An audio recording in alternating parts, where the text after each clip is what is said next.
All right, everyone, are you guys ready for the dinner demo? Now, this is something that is one of my favorite parts of my job, is being able to share with you about how you can make meals fast, taste good, be good for you, and easy, right? Those are the winning things that we all need. Most of the time when I ask people what their mealtime dilemmas are, I get a lot of things like, I don't have time, I run out of options or varieties, or it takes too many ingredients, too many things, or I just don't know what to do. Those are some of the ones. We also have a lot with allergies. I have a lot of people that come to me and say, okay, I have to be gluten-free or I have to be dairy-free. And one of the things that I love about all of our Epicure products is that, one, they're all 100% gluten-free, and they're really made so you can customize them to your family and fit your dietary preferences and needs. So we're gonna make our dinner from beginning to end in about 20 minutes. And I'm going to be making our fajitas from our Good Mexican kit. Now, you might remember in the earlier video, I shared about the Good Mexican kit, and it's going to come with your fajita seasoning, your guacamole seasoning, poco picante salsa seasoning, and 2 of the enchilada mixes. You can also go ahead and choose to just get the food only kit, or do the steamer, and you're gonna see our citrus press in action as well. So you can do the whole kit, or you can just do the food only. And you can always get these things a la carte singly by themselves. But as a kit, it really comes together, and you can see using our steamer and our food products, between the 2 of those, that system that really just makes food and dinner and meals fast and easy. So we're not gonna waste any time, we're gonna go and get started. The first thing I am gonna do is actually start with my dessert first. And I'm gonna do that first solely because I wanna get it in the refrigerator for a few minutes. It takes me about 10 minutes for it to set. What we are going to make today is our chocolate pudding. Now, this chocolate pudding is so good, so chocolatey. And you know why? Because it is real chocolate. In here, the ingredients are organic coconut palm sugar and organic cocoa powder and sea salt. Those are our ingredients in here. I challenge you to take a look at your Jell-O, one that you might get at the grocery store. And the interesting thing is that will probably have food coloring in it, red and blue. Now you have to think, like chocolate, wouldn't it just be brown by itself? Well, if it was really chocolate and that's all it was, yeah, it would be. But because it is filled with all kinds of other gunk and junk in there, they have to add coloring in there to make it that right color. So I love that this is something, I know it's a lower sugar, and it's the coconut palm sugar, which is shown to be a little less inflammatory and just overall a lower glycemic index. So I love that that's in there and I can control it. Now, this is dairy-free, and you can choose when you are adding your dairy part of it, or the milk or milk alternative part, what you want to use. My family, we really like the unsweetened vanilla almond milk. And this is what we're gonna do, is add 2 cups to it. And I'm gonna use my Prep Pro bowl, which I love. They come in a set of 4, and we're gonna use them again later, and you'll see they're silicone lids. But it's also a measuring cup because there's measurements right on the side. But I'm gonna do 2 cups, so I know it's pretty easy. The thing with the pudding is you can also add in and sub in, like if you want to make it more of a mocha kind of a thing, you can sub in half to a full cup of cold coffee for one of the liquids. You can also make it an adult-friendly one and add in replace a quarter cup of the milk with like either Kahlua or Bailey's, and then you just want to make sure you really mark that it's for adults only, because it will have that alcohol in it, but it is such a fun treat. The other thing is, a lot of times when I am doing one of these, like a more Mexican style or flavor meal, I might also add in just a teaspoon of cinnamon in here to make it kind of that Mexican chocolate. And it is so good. And all we have to do is go ahead and whisk it and stir it up for about 2 minutes to just get that process going. And it actually it will start to solidify a little bit more even before I get it into the fridge, even before that 2 minutes is up. Now, when I've made other puddings or other desserts or things with dairy alternatives, I will say I'm often disappointed by the result. And it usually isn't as good as the actual, if I were to use milk. That's not so with ours. I actually prefer the unsweetened almond milk, vanilla almond milk, to using a real full dairy milk, even 2% or whole milk. So it does not affect that. It sets up really nicely and the flavor is just fantastic. This is one of my favorite quick desserts because it'll be done in about 10 minutes in the fridge. The other thing I will do often just to have a quick dessert ready is I will make it and prepare it in 4 of these. So I have a half a cup in each of the Pro bowls, and I can put the nice silicone lids on them and they'd go right in my fridge and be ready for the kids to have as a dessert, or for me at night if I want to make something really fast and easy. This is what I would do. And I can add some of our Cocoa Crunch topper and add a little bit of that extra kind of crunchiness to our pudding. Now it's starting to solidify. I'm just going to do it just a second or 2 more, and then I'm going to go ahead and step aside and put this in the refrigerator. And we're going to be able to pull it out by the end of our meal prep, and you guys are going to see that we have a really outstanding pudding ready. And I use my favorite little mini whisk. It is, if you have little kids, it's absolutely essential, but I find that I use that little whisk often for all kinds of things, not just for little kids, but I use it all the time for little bowls or little sauces that I'm mixing up. If I'm making like the feisty green or any of those, I'm going to use that little mini whisk. So that was our chocolate pudding. Dessert's already going. Now we're going to move on and we're going to think about dinner. And I want you to think about at your house when you're going to make dinner. Usually there's a lot of other things going on. At my house, there's usually kids asking me where things are because we have to head out the door to a rehearsal or a practice or something, and they're missing something, having them, homework when school gets started. And I know a lot of people are starting to think back to school times. So in my house, I know that there's lots of things that they need me to be doing at the same time that I need to be cooking. So what I do love is that I can make these so fast and easy, and they can be cooking and I can be doing other things while they're cooking. So I'm gonna go ahead and show you. Before the cooking class, I went ahead and cut up some of my, a pound of chicken. Now I will tell you, where is that? Over here. I actually don't like to cut chicken at all. That's one of my least favorite things. But for some reason, when I use my kitchen shears, I don't mind it. It doesn't bother me as much as doing it with a knife. So I literally just cut it up with the scissors and have it ready to go in there. Just takes a couple of minutes. The next thing that we are going to go ahead and do then is add in some of these red peppers. And I did a little bit of red and yellow, so you can add in 1 or 2. You can add onions in there if you wanted to. Today I didn't because my family is going to be eating this and they didn't want the onions in there. But you're going to go ahead and put that all in there raw. Now remember, you watched some of the videos earlier about the steamer, and that the steam is what's going to be cooking this, not the microwaves. The microwaves will heat up the liquid that's in here, creating the steam, and the steam is what's going to cook it quickly. It's going to lock in all that nutrient and moisture, and you're not going to lose everything on a long cooking time. So we are going to go ahead and add in our fajita seasoning. And on the bottle, it does tell you directions. So it says for 1 pound, you would go ahead and do 2 tablespoons. So I'm going to use our 4-in-1 spice spoon, which if you haven't used these or seen these, I will tell you they're one of my favorite things. And I have so many of them at my house. They have replaced all of my regular old measuring spoons. Because if you're lazy like me, I don't want to have to take them off the ring, and I don't want to, if I do take them off the ring, I don't want to have to put them back together, and so I get a mismatched drawer.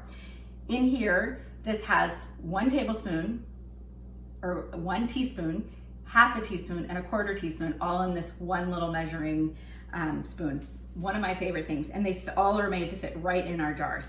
So we went ahead, and I am going to go ahead and use my spoon to just mix it up, and I'm going to get all that great seasoning all over in the chicken, and I'm going to try and break up the chicken some, because it's going to be just like if I were cooking it on the stovetop or on a sheet pan in the oven, that, if they're touching and what's there, it's going to connect and it's going to be less likely to cook evenly. So I'm going to kind of just mix that up. The other thing I'm gonna do is I like to add just a little squeeze of lime juice in there. So I'm gonna show you, I'm gonna use our citrus press, and we have our 2-in-1 citrus press. It has a little green one that you can put the lime in, but I got kind of a big lime, so I'm gonna actually use the lemon one today, and a lemon. Now, a lot of people wanna put it in the wrong way, so here's your tip. You don't put it in bottom side, like where it would look like it would fit nicely. If you do, as soon as you squeeze, it's gonna squirt you in the eye, and you don't want that. So it's gonna be facing down, and you're gonna go ahead and squeeze this just a little bit and get a little bit of that lime juice in there. That's what I like, and I'm gonna mix it up just a little bit more.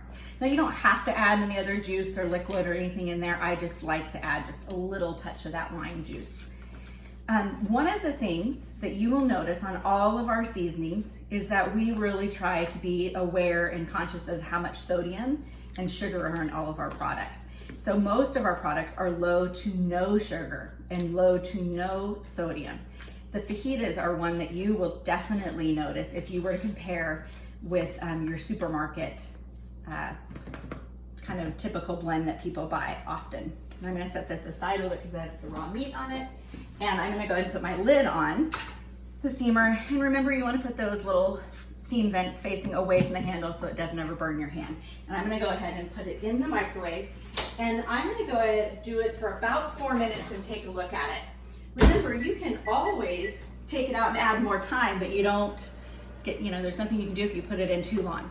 Your microwave might be slightly different than mine, so you're gonna wanna give it a try on yours and get used to it with a lower time and kind of build up. It's gonna go, I'm gonna stir it up and see it and put it in probably for another minute or two. I've been able to do this with frozen chicken when I've forgotten to thaw it as well. So what I can do is I will put it in there for just a little bit, like maybe a minute or two, take it out, and it's usually defrosted enough. And again, the steam is doing it, so it's not cooking it or making it that weird kind of color that it would often be if I didn't have it in a steamer. And then I can slice it up, and it has that just a little bit frozen, so it's really easy to slice up. And I can still go from frozen to being done in maybe 7 minutes, maybe 8, depending on how much chicken I'm doing. So it's a really fast working steam cooking. So we're gonna go ahead and let that go. While that's going, I want you to think about in your house, how nice would that be if you could just put that in and walk away? You don't even have to stay here, you're not stirring it on the stovetop, you're not having to come and check it in the stove and worrying about that maybe burning or overcooking. So it's so nice and convenient. If you have little ones that you need to take care of or big ones or whatever it is, just wanna go change your clothes. It gives you the ability to walk away when that timer goes off or the microwave goes off. It's okay if I leave it sitting there for a minute. It's not going to overcook. It's not going to burn. It's not going to boil over. It can just stay there. So we're going to leave that in there, and we're going to actually make salsa and some guacamole. Now the salsa, what I did was I went ahead and added a can of, and I like the diced tomatoes with green chilies. So like a rotel, or I like to use that. You can use fresh tomatoes if you want, it's up to you. I just tend to do this. Now my husband doesn't like it super chunky, so I usually try and get the smaller ones. And I usually add in some crushed tomatoes.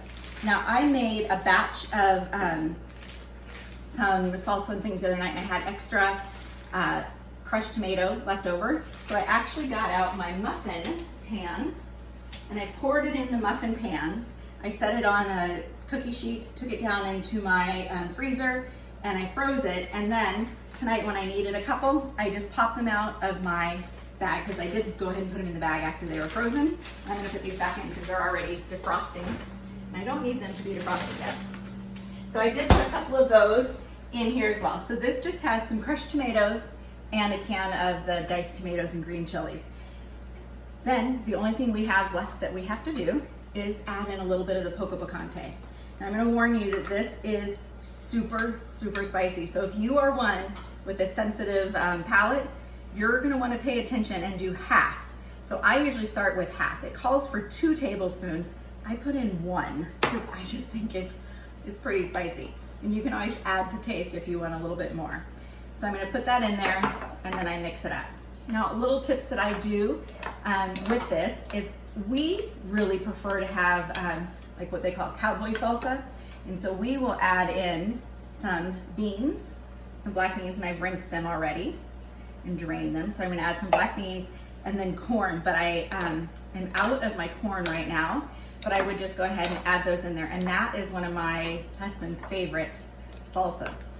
The other thing you can do is before I put the beans in, I will sometimes go ahead and just take what I had there and put it into the blender and make like a salsa vinaigrette. And I'll add a little bit of vinegar in there, and I will add maybe a little touch of sugar, and it is a really great vinaigrette, kind of a dressing, a salsa one. So I have my salsa made. I have my, and I would add, actually, I would go ahead and add a little bit of this lime juice in there as well. If you have some fresh cilantro that you wanted to throw in there, you could do that as well. But it really is a pretty fast salsa to make. So I have that done. I'm gonna go ahead and check the chicken. I think it's probably gonna need maybe a minute or two more. We're gonna take a look.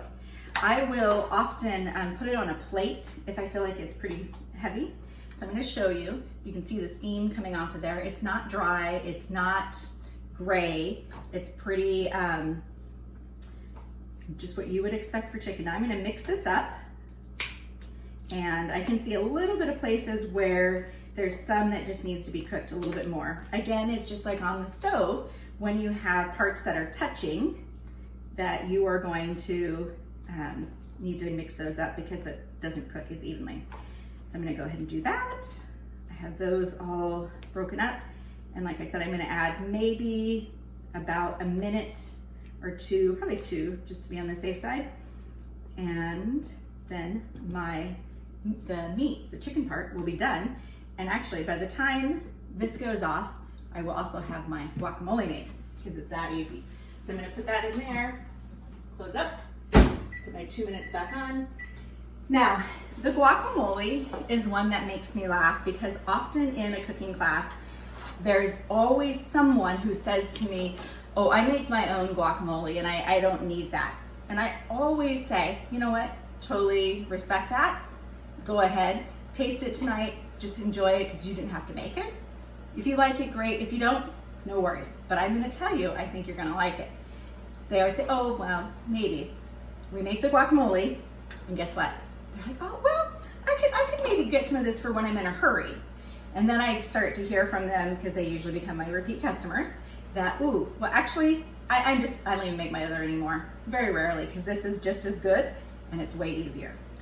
So I am gonna go ahead and get my avocado in here, and I'm gonna show you, I used a tool. It's not an Epicure tool, but it is one of my favorites. I just got it at the regular grocery store with those OXO, I don't know what, those tools, and it is for avocado. And I actually didn't do a great job this time with it. I kind of did a wrong blending there, but it will go ahead, it will cut it. It will take out it turned the center for me, takes out the pit, and then I can actually just use the other end and just scrape it out. So again, this is not an Epicure tool, but I think I've probably sold a lot of these because I love it for avocado so much. So I get my avocado in there. I'm gonna go ahead and scrape out the other side. And there we go. Oh, nice soft avocados. This is gonna be really good. So I have one, and now I'm gonna go ahead and do my other one in just a second. I'm gonna get all of the avocado out of here. One of the other things that I love is when I have extra guacamole left over, I like to save it in my Prep Pro bowls, because I can put that silicone lid on, and guess what? It keeps the air out, and it will stay brown, or stay green and keep from browning for a couple days. So I went ahead, I have this, I'm gonna go ahead and scrape out this side. And see, I talked too much, so I didn't beat the microwave, but it was close. I'm gonna, get this out. This one's not quite as soft. So we're gonna put that in. And then I'm gonna get the other side. I'm gonna take the pit out. And you can add as little as you want as far as your, how many avocados. Typically it calls for 2. I always have a third one ready, because I never know how these are gonna be. So you know how you open them up sometimes and it's not as good as you would like. If sometimes you go to the store and you're running to make a guacamole and they don't have ripe guacamole or ripe avocados for you, you can go ahead, bring them home, put them in some tin foil and put them in like a slow oven for, I don't know, 10, 15 minutes. And you can kind of keep checking and it will help to ripen them up and soften them. So you can do that. So those worked just fine. So I don't need my third one. And now I'm just gonna add, it calls for 2 or 3 tablespoons of our dip mix and a splash of lime juice. Oops, this one's a new one, so it's a little harder and I have avocado on my fingers here. Oops. Whoop. This one's a good one. Okay, there we go. So I'm gonna go ahead and, do I have my other, nope, I took my other measuring spoon away, so I'm gonna grab one more out of my drawer, which, like I said, I have a pen. I'm gonna go ahead and put my 3 tablespoons, and you can tell our jars are always right up to the top. So I'm gonna put my 3 tablespoons of the guacamole in there.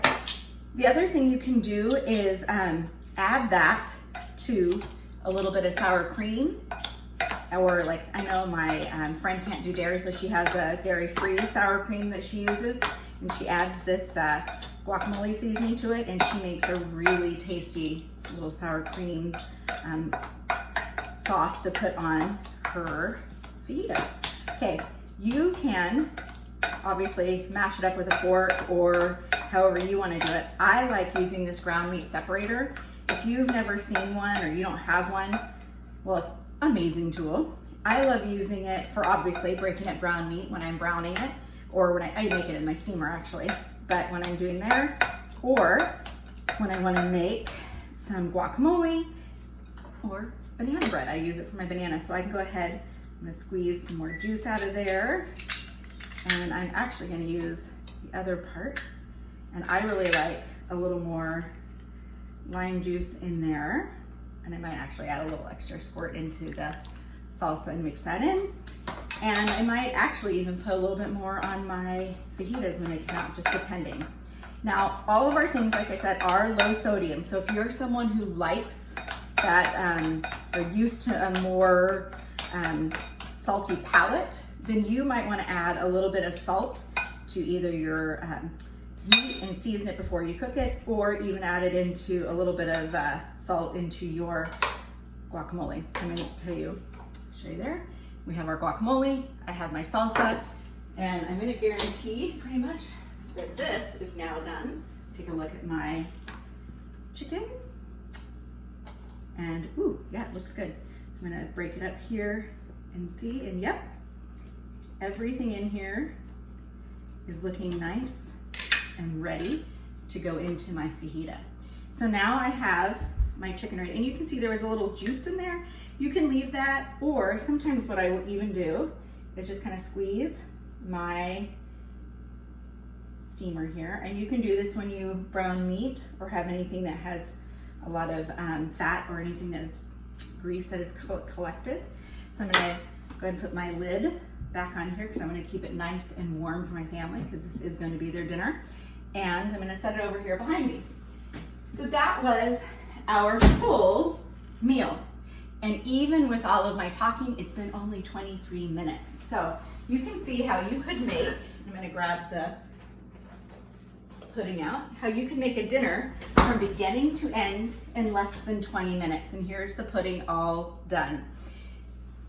The other thing I forgot to do with the pudding is you can put it in freezer molds and make fudgesicles with it. It's really yummy that way too. So that was from our Good Mexican kit.